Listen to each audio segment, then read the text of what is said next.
What's up, everybody?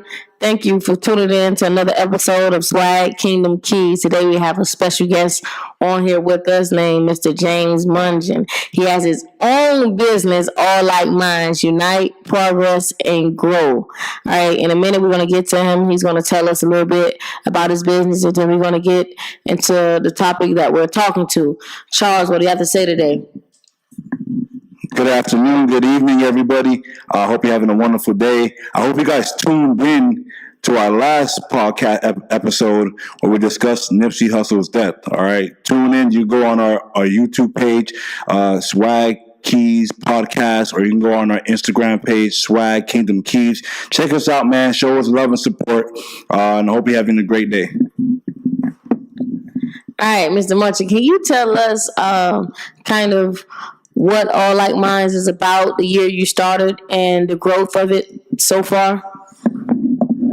So All Like Minds is a network for like-minded individuals committed to building sustainable urban communities. So with that being said, as people, it may be business owners, it can be residents. We just want to build a community and an ecosystem, individuals, and just build better communities and, better businesses in our communities. I see you a lot on Facebook, and I see that you have a voice, and you speak what's on your mind, and a lot of things that you say is correct. And I think some of us miss a big part of what you're saying, and we don't know what you're saying. So some of the reactions that I see from some of your posts is kind of funny, but I love how you just speak your mind. I think a lot of us at times know a lot or know what's going on, but rather not say anything. And I think that hurts more than, I think being silent hurts more than knowing something and not speaking on it because of you don't want to be judged or looked at differently or whatever the case may be. A lot of topics that... You really want to know what it is? People got to secure the bag. They got to secure their paycheck. So what I've found going through the Rebel is that a lot of the work I do, I don't get paid from. So but on the media side, we do get paid to do a lot of the content development stuff for them. But on the back end, and that's how I know a lot. Since I was a kid, I was like 12 years old. I grew up at the African Heritage Culture Arts Center, so they would have a lot of dignitaries there, and I would they taught me how to record the audio from out the mixer board into these CD recorders.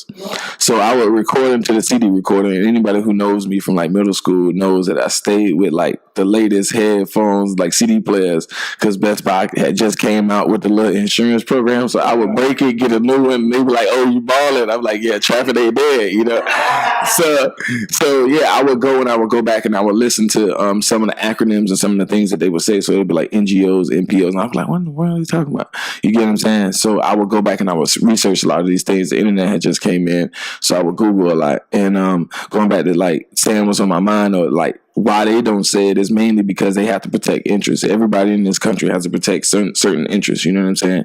And for lack of better reason, like people in the streets got to protect their interests. That's why most times they don't get on. They got a code. They don't get on certain platforms and speak on certain things. Same things with politicians. They're not going to sit up here, or people who are in politics. A lot of times they're reserved as far as like what they'll speak on and what they choose not to speak on, and why they choose not to. Because guess what? They are, and that's why I tell people there's no difference between Republicans and Democrats, because they both get paid on either side of the aisle. And you got people who work to develop strategies on both sides, so they don't want to offend anybody because they may end up having to work with them, whether it's because their values align on something or because they need a paycheck. And most times, most people choose not to say nothing because they don't want to affect the paycheck down the line, or they think it's going to affect the paycheck down the line. But for me, it's like, I feel like this. You see, what I'm saying? Every time you see Munch, you know what you're getting into. It's not going to be no sugarcoating. It's not going to be nothing different than any other time. So with me, it's just like, I'm going to walk in your office. I'm going to tell you it's a problem. And I know I'm not telling you, to do something about it. I'm like, what's the solution? Like, where's the problem? And where can we find a solution? Because at the end of the day, you work for me. Now, I don't work for you. So, and most people, they just in that situation where they got to protect their paycheck. Think about it. 60% of Miami-Dade County, black folk hold jobs at either Miami-Dade County, the school board, or Miami-Dade County, the school board, or the city of Miami. But less than 2% of that less than 2% of the budget in each one of those budgets are spent on Black folk.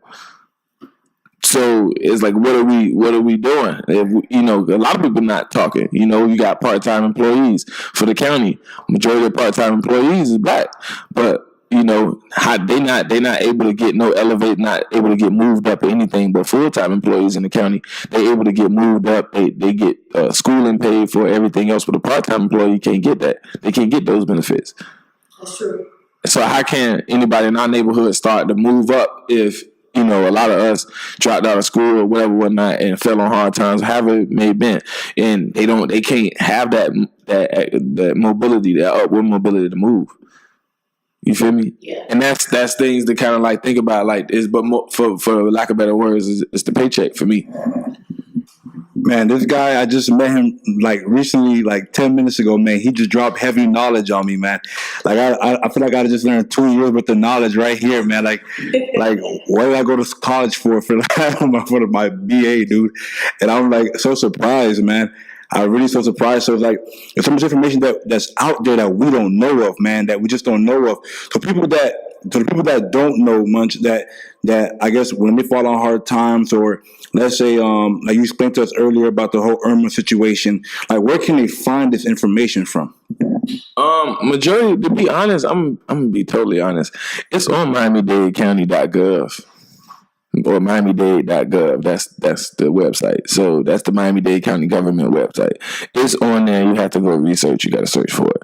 Now it's deep. When you talk about grants, let's just talk about what's on the website. You have things, different resources like Community Action Agency, which is one of the departments. If you fall behind on some bills and you got to cut the light bill short, hey, you got somebody who can, front you the light bill for some time. They'll do it for like 3 months, but you got to, have proof of income and different things like that, certain things in place, but they'll make it happen. And these are things that happen it's help, and it happens in our community all the time, but we don't know about it. Exactly. Right? Or, if you a promoter or you do events and you can guarantee a whole hotel, you might as well say the county government would give you $250,000. Like, these are different things that are on that site, but we don't know. We don't look for it. When you need to go pay your property taxes, it's the same site. But for government employees like myself, it's the same site. So it's the same thing all the way around. But that's one of the main ways to find out is go to your local government and website. What is I think City of Miami is City of Miami, something like that. And Miami Gardens is like MiamiGardens.gov or CityofMiamiGardens.com, and MiamiDade.gov is the county. So it's different ways to find out about it, but just understanding the entities that's in control, right? So the county is in control over Miami-Dade County, right? That's the whole Miami-Dade. Right. Then you have the city of Miami that has a portion of that. Then you have the city of Miami Gardens. You got the city of Miami Lakes. You got the city of Aventura. You got, so who's in control of what? And that's the check down, the checks and balances. So if you got a county like myself, I stay in unincorporated Miami-Dade. We don't have a city of Miami or a city of Miami, like no city oversight. We got county oversight, which means like the county is only going to give us the general basic necessities. They're not going to give us other social services that may be needed. That's why if you walk into a county neighborhood that's unincorporated Miami-Dade, it's not as beautified as other areas because of the upkeep and the maintenance it requires. So you go in the city of Miami, they got paved roads, they got people blowing the leaves off the trees, they got all these different things happening. That's because that's the city social services that done kicked in as compared to the county. The county's only going to put out a bid for somebody to come in and cut the grass every so often to get it done. So, like I said, MiamiDadeCounty.gov is one of the main places. Like I learned C-SPAN, MSNBC. Like I just look at different things to understand, like separate the meat from the cheese. You know what I'm saying? Like a lot of us can't do that right now in the times of 45. But Because it's like so polarized, and we get Trump, and it's trumping everything else. Yeah, so like CNN is Trump red, is like Trump blue, and then Fox News is Trump red, and that's all they want to talk about is Trump until something else comes up, and it's like, okay, we'll focus on them for right now, but it's going back to Trump, and so everybody's talking about Trump. MSNBC, I think, focus a little bit less time on him because they got the stocks and whatnot that they talk about. So they CNBC and different people who focus a little bit more into the financial markets and different things, they less paying attention to the politics. What's another space like C-SPAN, PBS? These are small like stations, like local stations, WLRN. Reading a lot about the issues. A lot of us don't understand like innately about the concrete issues of like a lot of things like immigration. Like black folk are like not at the table when it comes to immigration, but we get deported the most. Like because we see it as a Hispanic issue. It's not a black issue. You know what I'm saying? So these are, just I don't know. I don't even know how like I really got started other than that time, like telling you like I was 12 years old and all the dignitaries used to come in the building. Like, so I would just be paying attention because I would look at it like it's a reason all these people file up in here. And they sit here for hours to listen to one another speak. It's a reason. So it started to intrigue me once I started to put pieces to the puzzle together and started to hear things. And I'd be like, $1 million development in Liberty City. All right, what that come with? And then you start to hear on the back end that, okay, being a part of this development, they're going to put out what's called a request for proposal, or RFP. When they put out this RFP, it's going to have, the county has a set of requirements that you have to abide by in order for you to develop, on this plot of land, however you want to do it. Just like Liberty Square, that was a $400 million deal. You know what I mean? 150, I think, came from the county. 150 million came from the county, and I think the rest of the money came from George Perez, who is going to have, I want to say he got a 99-year lease. Wow. On that land. So, because we're getting rid of public housing and we going into what's called affordable housing. So now, and it's happening all across in every industry, right? And just looking at it and just like I go back to separating the meat from the cheese. You got Democrats, you got Republicans. Democrats, welfare. Right. Republicans is like, how are we going to pay for it? Right. So, I want to pay for it. And it's not that they don't want to pay for it. It's just that the Democrats them already had this big thought out plan that's over budget, and the Republicans is like find fiscal responsibility. Like, how do we pay for this? Like, I'm not opposed to it, but how do we pay for it? Because it's putting us more in debt. It's not helping us. It's putting us more in debt. And how are you helping these people, or are you necessarily like you handicapping them more than you helping them? So like it's just about how you look at it, and in terms of like politics. But like when you go back to the Republicans, like they just want to know how it's going to get paid for. And if you like public housing, we got most of Republicans when Obama was in. We had Republicans in the House and the Senate. Now we got a Republican president. We got a Republican mayor, right, in Miami-Dade County. Strong mayor at that. You get me? So with that being said, it's like, how do you pay for it? Public housing, that falls on the local government because property taxes, right? But how is the local government going to pay for that if federal government? And this is the thing, it's about money. Politics is about money. Like, don't get it twisted ever. It's about money, and like, for instance, I'm trying to think of a particular situation, like public housing, Section 8, right? Let's say you a landlord, and you it's better for a landlord to get free money from the government than it is for a government entity to get money from the government. Like, one thing's for sure is the federal government does not pay the government back in full. They're going to pay them like 60 to 80%. They're not going to pay them in full. But you take Section 8 in a private business, they're going to pay that in full. You get what I'm saying? So if they don't, and then it goes back to the public government now does not have to pay and use their budget up and eat their budget up to take care of people. Right. You feel me? Now they can push it to private businesses, slumlords and whatnot, and they can take care of it. Wow. So it's, but back to the original question, I don't really know like why I got into this, like, so to speak, how I got into it. But I know like MiamiDade.gov was like one of the first places, like, because things would just pop up, legislative updates. They got meetings and committees for everything, and like reading the city charter. Like every city has a city charter. It's like a nonprofit having what they call the little document, the bylaws. Bylaws. It's like a city charter is like bylaws for a nonprofit.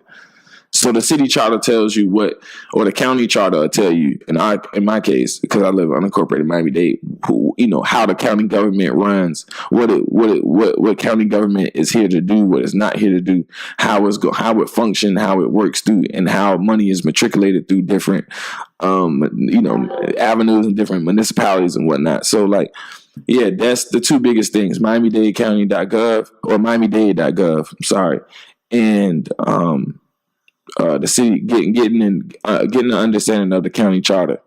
So two things that kind of intrigue me. Man, it's funny how you mentioned, know if you're, I guess, within the city limits or the county limits. I was applying for a grant a few months ago, and I'm sitting there at a North Miami offices there, county offices and city offices, and I'm waiting for someone to help me, and so I can get this document, so I can go ahead and have it set and turned in, so I can apply for this grant, right? $10,000. So I'm sitting there. I'm like, okay, cool. After hours, someone finally helps me. They say, okay, let me see if you're in North Miami. I'm like, I should be in North Miami. And they look at the address. No, you're part of the county. I'm like, what? It's like, yeah, you're part of the county. So, I want to talk to different people that, yeah, man, like you said, there's more opportunities in the county versus the city itself, right? Yeah, it's not so much that there's more opportunities. It's just that it's different. Like you have opportunity zones, right? Based on research and surveys and studies. So in North Miami, they got a new CRA, which is a community, I forget, revitalization or agency, I think it stands for. Because I always get twisted with the R between renovation, revitalization, and some other stuff. But I think it's community revitalization agency. And the CRA is what's been building up Overtown. So, with the North Miami happening, North Miami got their CRA. That's what helped, a lot of the new developments that's been happening already, but they're going to have more and more investments pouring into the city based on these research surveys of what we call slum and blight, And yeah, so you have opportunity zones that's created in the cities and these other areas. And it's not so much that there's more opportunities in the county because there's less opportunities in the county. It's more opportunities in the city because the city is bred there to help build the city. The county is just oversight. So they're not going to do as much, you know what I'm saying, as far as in terms of taking care of people. Their thing is how do we make sure and sustain the city as compared, it's macroeconomics and microeconomics. You know what I'm saying? The city's going to deal with all the micro issues. The county deals with all the macro issues. Gotcha. No, that cleared it up big for me because I was like, I found I got family members who are kind of trying to get me into kind of knowing this stuff because I have an aftercare and tutoring program, and you mentioned earlier we were talking about how politics was tied into the money, right? Tied into business, and if you're solid with a lot of these politicians, and they will help you. Right, for the most part. But I'm loving the knowledge you're spreading, dude, what you guys are doing, because I'm big on that. The more you know, the more you put in your pocket, right? The more you know, the better your life can be. The more knowledge you attain, it makes your life a bit easier, right? And we had a conversation earlier about the politicians. You were saying how you said they work for us. Mm-hmm. And I like that. They do work for us. So people like me who, I have that Nigerian gene where sometimes I tend to complain about stuff too much, right? This road is too much. It has holes in this road. What is going on? Too many potholes. Can someone fix this thing? You know what I'm saying? Stuff like that. But we don't know who to go to, or we're having issues like you said about the not falling behind on light bill payment, something like that. That just blows my mind. It's the first time I'm hearing about it as well, honestly. So, look, if you're listening up right now, man, get a pen and write everything he said down and use it, man, because it could probably make your life so much easier. want to piggyback on what both of y'all said, because it amazed me too that how, especially in Liberty City, things that goes on that we don't know about that we should know about. You know, like getting help with the light bill, you know, getting help when a hurricane came or whatever. But I feel like we know more about who had a fight last night.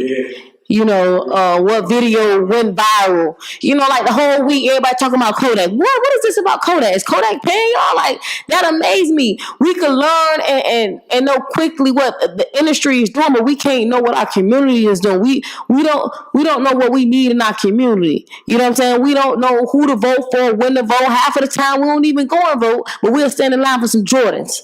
True. And complain about who won. You know, so that amazes me that how come in our neighborhood we always the last one or majority is always on the back end of knowing things to become successful and how to nourish things. We was always 3/5 of American. We were never part of this system. So, and I say that with a smile because I don't like to give excuses for our people, right? But at the same time, this system was never built with us in mind. So it's natural for us to not really pay attention to it. But it's kind of, at this point, it's kind of ignorant to kind of like just keep living and not try to figure it out. And my, you know, like I always tell people, like I was telling you earlier, you get social political education 1 year in your whole life that you're cognizant of, like that's supposed to prepare you for adulthood, which is government economics. You get that your senior year in high school. That's all you get, and that covers the basis, like the basic knowledge of how government works.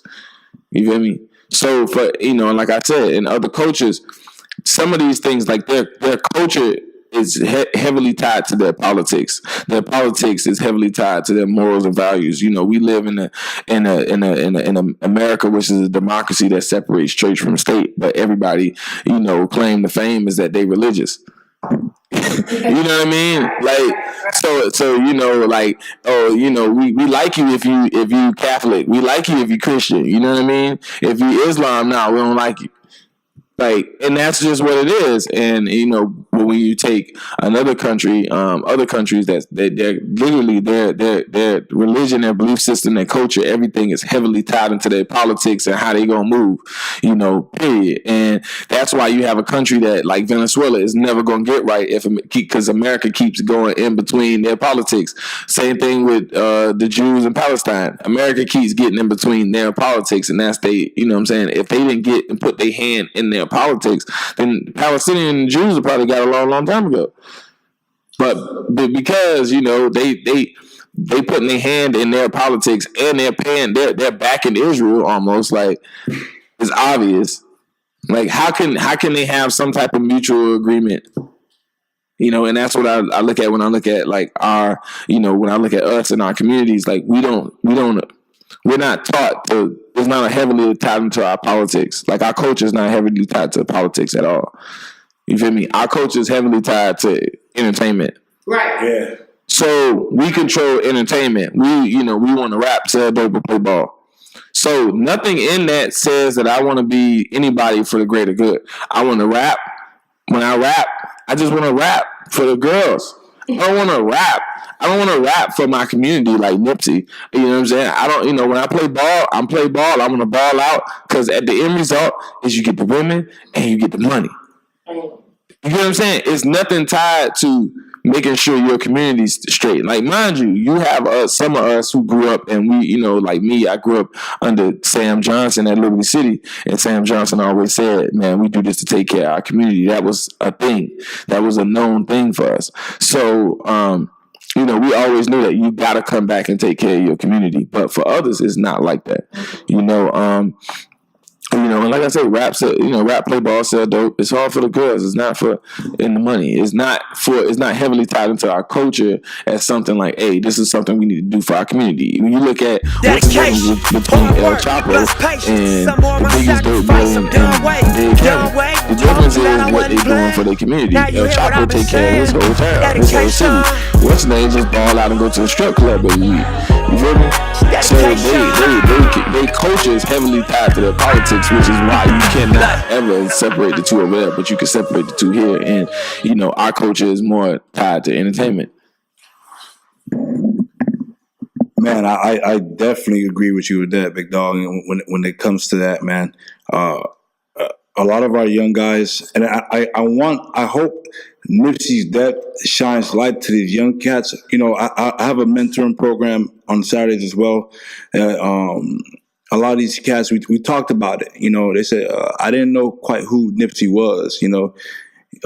Because they weren't with that type of generation. They with the Kodaks and what's that other weird guy that did that song with Kanye West? No, the one you're such a dun dun dun. That wasn't Yachty. It was that other. He's from down. One of them cats. Well, Pump, yeah, Pump the Shoes, right? Charles Barkley Pump Shoes, whatever you want to call them. But it's just that's what they're seeing, like cats like this, which literally they'll tell you go spend your money and go broke. I call rap money temporary money, and I feel like a lot of times it's the truth. Now, once you evolve outside with rap and do other things, that's when I feel like your money really takes off, right? You got guys like Jay-Z, Diddy, Nips hustled to get his stuff out. He literally hustled to get his stuff out. They're selling albums for $100, Crunch album for like $100, right? And you know what's crazy? Like he had that platform early in his career, so it helped him get through the hard times. And I was talking to Wifey about that video that everyone's playing, that when the reporter was talking to him, like, oh, I don't see you with the ice on, I don't see you with the cars, and he was like, nah, that's cool and dandy and all, but man, I'm not into depreciating assets, I'm into appreciating assets. And to me, when I heard that, almost exactly, I feel like when I saw that like 10 years ago, and this is me like getting into college, and that really blew my mind. I'm like, yo, this guy's gonna make it. Like, be something at least, because like he knows how to handle his bread. He knows to take care of business. And I got my degree in business, and I see, man, if you can take care of business, you're gonna be around for a long time. Ludacris, right? Ludacris was in the rap game for some time. He got his money from the businesses. He got his money from the movies. Yeah, money. He expanded that.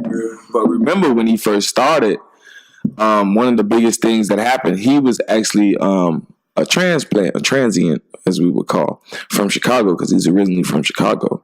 He moved from Chicago to Atlanta around the time he was in the College Park, around the time that the airport was doing what we call airport expansion. So he got a settlement, a $10,000 settlement, if I'm not mistaken, out of that move, and him having to move out of that College Park area. And by him getting that money, he took that money and used it to propel his rap career.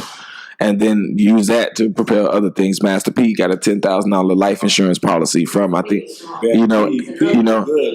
yeah. P got his from a life insurance policy, and then he started to, flip and hustle and do his thing. So it's a number of different ways, but like, yeah, it's crazy like that, and that goes back to the politics, right?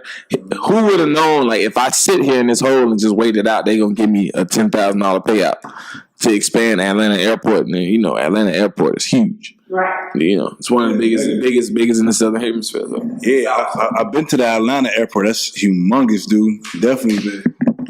I'm gonna piggyback on what you said about these up and coming rappers, and just like we were saying on a couple podcasts before, these kids don't want nothing that's not popping. Yeah. You know what I'm saying? So like.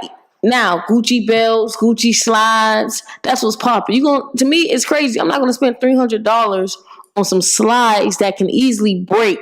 Like, to me, I have to buy things that make sense. You know what I'm saying? And even getting on grown-ups, I see people with nicer cars than me standing in the projects. Like, wait, what? what you really got going on? You know what I'm saying? BMWs, nice shoes, nice watch. I'm telling you, I drive a Malibu. I'm a teacher. Yeah, I'm cool, but you're paying rent at an apartment that's not even safe, but your car is like 100. Your car is worth more than anything that you ever had. It's like, I feel like growing up, these people, these adults that live this flashy life and getting this money, like we was talking about earlier, who don't give back to their neighborhoods from either a ball player or a rapper because they live in this life that they seen on TV, that things that they never had growing up. So I got to get the mansions. I got to get the girls. I got to get the $10,000 watches and chains and the gold miles and all these cars, because this was what I was missing growing up when I seen the dope boys having it growing up. It's like, that's crazy. And half of them even have life insurance. I heard y'all talking about life insurance. Half of them ain't got life insurance. Probably don't even know what life insurance is. You know, ain't got a savings account. Just spend as they go. So when they dead and gone, now they people's got to pay for it. They gonna be thinking like, you had all this money when you was alive. You dead and gone, and you ain't have not one type of savings. You ain't invest in not one business for your family, your kids, generation after generation. No. Only us, though. Only us. So to, play devil's advocate. A lot of these people, we got to remember, going against the system. And they real rebels, right? So, and it took a time. It took a while for me to come around to this kind of like way of life. But and just being in the streets long enough, you kind of like ask questions. And so to explain the whole Benz thing in the cars, right? It has some historical context to it. So the historical context is that back in the day, we were getting redlined out of housing. So we couldn't get the nice houses we wanted and whatnot. So because we was getting redlined, we started to invest more in the cars. So that's why car culture in the black community is more prevalent than is what's the name? Because you get approved for a car before they approve you for a house to live right next to them. So that was some of the things like culturally, like I learned through like my elders that told me like, look, you couldn't buy a house, but you could buy a car, and that's what we did. We decked out the cars because we could buy the car. So that was one thing. To go back to the living in the projects and then having that, making all that money and hustling and doing and just cheating the system. And that's all they really doing. They just cheating the system. And that's why Republicans is like, nah, we don't want to do welfare no more. We don't want to do Section 8 because they understand they just cheating the system. And if you could cheat the system, why not? Right. Like my whole thing is it wasn't made for us in the first place. So they're the real rebels, the real revolutionaries that goes against the system every day. Their whole existence is to be resistant to whatever the system may be. And it sounds skewed and crazy, but when you look at it in that context, it's like these are the guys that's their life. They may be doing some illegal stuff here and there, some stuff on the side, hustling. They doing hair all the while they there. They making money while they there. They family taken care of. They cousin probably live in a house out that they could have, they could have been moved out, but hey, it's a hustle. So, like I said, just play devil advocate. I don't necessarily believe it or agree with everything that they do, but we got to start appreciating some of the things that are good and understand that we one people. So like me understanding that, I always try to look for like commonalities in all our struggles. So like if it's a struggle, like when I was a kid, my homeboys would always tell me like T Wright them, you know T Wright. So like T Wright them, literally when I was a kid, this is one of the reasons I like always kept this in mind.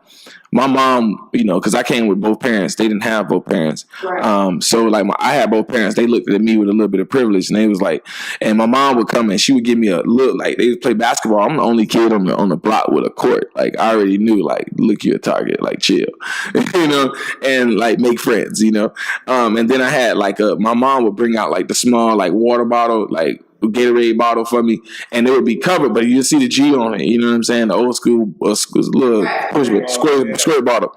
So basically, one time, like I guess they peeped, like my friends and them knew, like okay, he got a Gatorade bottle, but everybody else, so T Wright them. I can't remember if it was T Wright, if it was Ken, or it was Josh. I don't know which one it was, but I know it was one of them. Was like, man, that ain't fair, man. You get, and I thought about it, and I slept on it, and I said, you know what, Ma, look, one, I'm about to get beat up if you don't bring a Gatorade bottle out here for everybody. Two, it was just like, you know what, that was my first lesson in like equity and equality. and making sure you look out for fellow man and fellow people. And that's the thing that's the commonality we all got to share. Like, yeah, I could have been cocky in that moment, been like, man, y'all just hating. But at the end of the day, it's the truth. It's like, they looked up to me like, oh, you got it. And I looked at them like they didn't already, like I knew they didn't have certain luxuries that I had.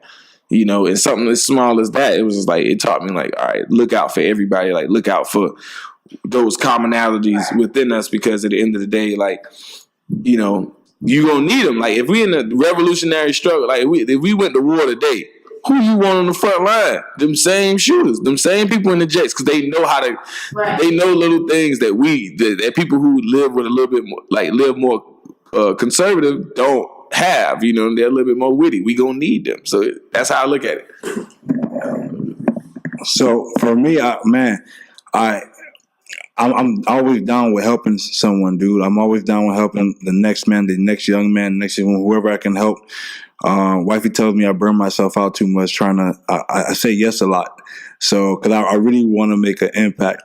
But this is what I found internationally or domestically, man. Go out and help whoever you can. Like you were saying. But for those two, understand, you still have to go get it in life, because it's not going to be always given to you. 100%, because you go to different countries, people expect, cause they think you live in America, it's literally like, oh, you rich, huh? Like, you that rich, but you got money in your pocket, huh? What, man? Well, I need a new iPhone. What? What you mean? No, you don't even got some shoes. What's good? What you need a new iPhone for? If I tell you, I'm telling my aunties ask me, oh, hey, Mecca, please bring me the new Samsung. I said, auntie, I was in college. I'm like, bro, I'm paying my own rent. I'm paying car insurance. I'm paying everything. I can't afford nothing else for myself, but. Then I had to talk with him. I understood. I said, look, I wanted to help, but y'all have to get it too. If y'all want a certain amount of money, I said, look, I can send something, but I'm not gonna send you everything. At the end of the day, it's I want you to be able to like go get after it. Like my young man, I told my young man, you want a job, go get it. I'm giving one of my guys, Nathan, a shot. But I told him, man, I'm treating you like I'm giving you the shot. I'm going to treat you like, I'm going to give you a chance. Yeah, you got to work for it. I want you to learn how it is to be out there. Because he just changed his mind for you. He wanted to be a cop at one point, and I was an entrepreneur. So now you got to watch me now and see how to move. You know what I'm saying? Like back in. Exactly. Like you said, we talked earlier behind the closed doors that people don't see, what goes on. They just see the outside. Oh, shoot, Munch jumping like this. Yeah. Oh, shoot, Kingdom Keys jumping like that. Boy, they make it look easy. Make it look easy. But it's really not. It's sleepless nights, it's headaches, it's days when you want to throw in the towel, but it's nothing better than doing what you love. Mm-hmm. You know what I'm saying? It's nothing better than doing what you love and just grinding. Like, you gonna take risks. You have to take risks. I don't think we fail as entrepreneurs. I more so think we learn lessons. Mm-hmm. And I'm gonna go back to what we was talking about earlier when he say trapping ain't dead. Yeah. And make sure y'all follow him on his Trapping Ain't Dead. He got a Spotify that he talks on. I'm gonna follow it too. I think a lot of us miss the concept, and he said this earlier. Munchie said this earlier. Trapping Ain't Dead. He said Yeezy Ben said it, but also when you said it, it made me think like sometimes we just be listening to the song, to the beat, like but we ain't really got that word in us. We like, well, this beat go hard. Oh, that man said this. Like you said, 19 years later, oh shoot, what Yeezy was speaking on, Trapping Ain't Dead. Oh, now it's coming to light. Like, Trapping Ain't Dead. Like, we just scared, straight up. Like, we just scared to make the next move. Yeah, because we don't know. And like I said, it's a trap. I mean, we got out of slavery, then they hit us with sharecropping. We got out of sharecropping, then they hit us with the black codes and Jim Crow and segregation. So like, it's always been something that they going. It's always a trap. Like, all right, we get you into this. We got something else for you. Then we had civil rights. Now they eradicating civil rights in affirmative action laws. You know what I mean? Now it's a human rights thing, and it's like, come on, bro. Like, I keep switching it. So for me, with Trapping Ain't Dead, the podcast, my co-host Janae Tate, our mission, our goal is just to tell authentic, real stories about what's going on in our neighborhood, and it's what I like to say is it's hood news, hip hop, and politics. We talk about everything that matters. in the community that's happening that's happening behind the scenes that you may or may not know about. We'll talk about, we'll jump into the hype conversation, the entertainment, which is Jazz in the Gardens, but we'll jump on the back end of Jazz in the Gardens and we'll talk about, the bond, the municipal bond that's attached to the City of Miami Gardens and the Jazz in the Gardens festival itself and how it's supposed to help education, different things like that. Or we'll talk to the Black Professional Network and talk about different things to set yourself up in order to, be in position to get those different grants and different things like that. What does it take to get there? Or, we just have an array, like a big conversation around different things, whether it's entrepreneurs, business leaders. We done had a number of people there, on the show over time, and just check it out, Man, you mentioned something earlier about how they whenever we have something, they tend to switch it up, right, to benefit the law that's current right there, right? Mm-hmm. And I feel like that's I see it. I see it all the time, but just never say nothing about it because it's like for instance, like Black Lives Matter, like they twisted it. I feel like they really twisted it and put it in the chokehold to where, all lives matter. But we didn't say all lives didn't matter. It was the fact that what's going on right now, we're just trying to put a scope on like Black Lives Matter. But you got a lot of people say, oh no, now you got Blue Lives Matter, and now all lives matter. You got chairs matter, something. Yeah, exactly. Pets matter. Yeah, all these different things. Yeah, they. What was the question again about? It just being current, or like just what is your thoughts on that? Like of what's going on with that? Then continue to just change up things based on what we're trying to show people. I think that it makes more of a reason that we need more people at the table to be more involved. Because it gives way when all of us do not have a unified message. It kind of gives way to these different things like the All Lives Matter, the Black Lives Matter, and even, and like a lot of these things, like I said, are funded, and people have their own interests. And we just like in the opinion-based social media, all the different stuff. So like everybody's like opinion-based and stuff like that. So we just have everybody with an opinion and everybody has a cause. Everybody has something they want to fight. It's about who wants to get behind what. And I think a lot of times they just misconstrue it because they don't really the system's not built for them to care about us. And it's not built for you to be like, hey, I got a problem. Who's going to fix it? It's like, no, we got a problem. We going to fix it. And we'll share details with y'all later. And that's how it should be. Man, and I love you continuously say, man, we got to unify. I believe that there's power in unity. Like when, not to bring this guy in, but like Hitler, the reason he did what he did, he did it at a fast, accelerated rate with power because he unified most of Germany, right? He just unified people like crazy. I would say, looking at basketball, one of my favorite teams ever, I would say, the Kobe and Shaq. You got two superstars to two dominant guys. Phil Jackson got two dominant guys to play together, and they got 3 rings out of that, back to back to back to back. When you think of right now, when you look at the teams right now, what's the team? The Golden State. Yeah. And you just look at the league over the past few years, the last 10 years, you think, all right, so it started with Kobe and Shaq. And it really didn't even start with Kobe and Shaq because it was somebody. Bird and Parrish. Yeah. And then Houston had their run. But let's start from our era, right, that we can speak from because this is just too much.